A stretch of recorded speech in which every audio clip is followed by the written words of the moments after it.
Bonjour, dans cette vidéo, on va traiter la divisibilité d'un nombre par 7 et par 11. On commence par la divisibilité par 7. Donc la règle de divisibilité d'un nombre par 7 était mise au point par un enfant nigérien âgé de 12 ans qui s'appelle Chika Ofili. C'est cet enfant, petit en âge, grand en esprit, qui a découvert cette règle qui est comme suit. Donc je vais prendre un exemple, par exemple 700. 21. Donc, qu'est-ce qu'on va faire? On prend le nombre des unités à côté. Donc, le nombre des unités, c'est 1. Donc, je prends le 1 à côté. Ça reste 72. Donc, je vais ajouter 72 au produit de nombre des unités multiplié fois 5. Donc, on multiplie toujours le nombre des unités fois 5. Ça donne combien? Ça donne 72 plus 5 fois 1, c'est 5. Ça donne à la fin 77. Donc, si le nombre ou bien le résultat est divisible par 7, donc le nombre initial, 721, est bien divisible par 7. Donc, on sait déjà que 77, il est divisible par 7, ça donne 7 fois 11. Donc, je prends un autre exemple au hasard. Par exemple, 1624. Donc, je prends le nombre des unités qui est 4. Je le mets à côté. Ça reste 162. Donc, je fais 162 plus 4 fois 5 toujours. Ça donne 162 plus 20 donne 182. Donc, si le nombre 182 est divisible par 7, donc le nombre initial 1624 est bien divisible par 7. Donc, pour savoir est-ce que le nombre 182 est divisible par 7, on peut faire la division euclidienne comme on peut procéder de la même façon. Donc, je vais mettre le nombre des unités qui est 2 à côté et je prends le 18.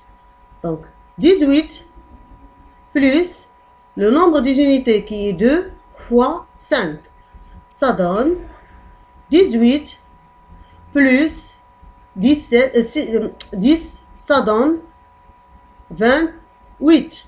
Donc, 28 est bien divisible par 7. Donc, le nombre initial 1624, elle est divisible par 7. Donc, je prends un troisième exemple. Par exemple, 3, 9, 1. Par exemple. Donc, je prends le nombre des unités à côté. Reste 39. Je vais ajouter 1, qui est le nombre des unités, toujours fois 5. Ça donne 39 plus 5. Donne 39 plus 5, c'est 44. Donc, 44 est un nombre non divisible par 7. Donc, le nombre 391 n'est pas divisible par 7. Et on peut, pour s'assurer, on peut faire la division euclidienne. Donc, je passe à la division par 11. Donc, la division par 11. Je prends un exemple.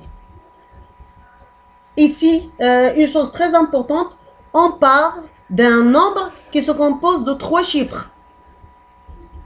C'est très essentiel. Cette règle-là, concernant les nombres composés de 3 chiffres. Par exemple, je prends 4, 9, 495. Donc, pour savoir est-ce que ce nombre-là est divisible par 11 ou non, qu'est-ce qu'on va faire? Je prends le nombre des centaines avec les unités.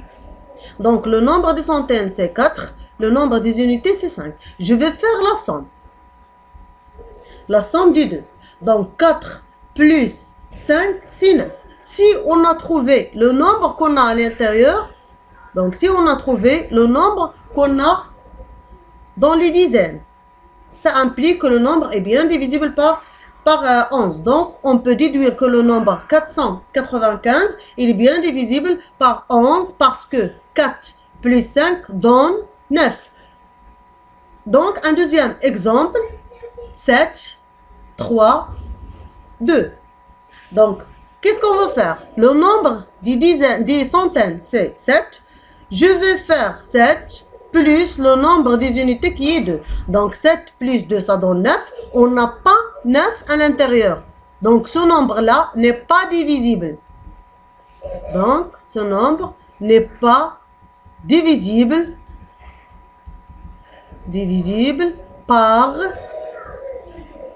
11. Ou ce nombre-là, le premier, était divisible. Divisible par 11. Donc, c'est tout ce qu'il y a pour cette vidéo. On se retrouve dans une autre, Inch'Allah.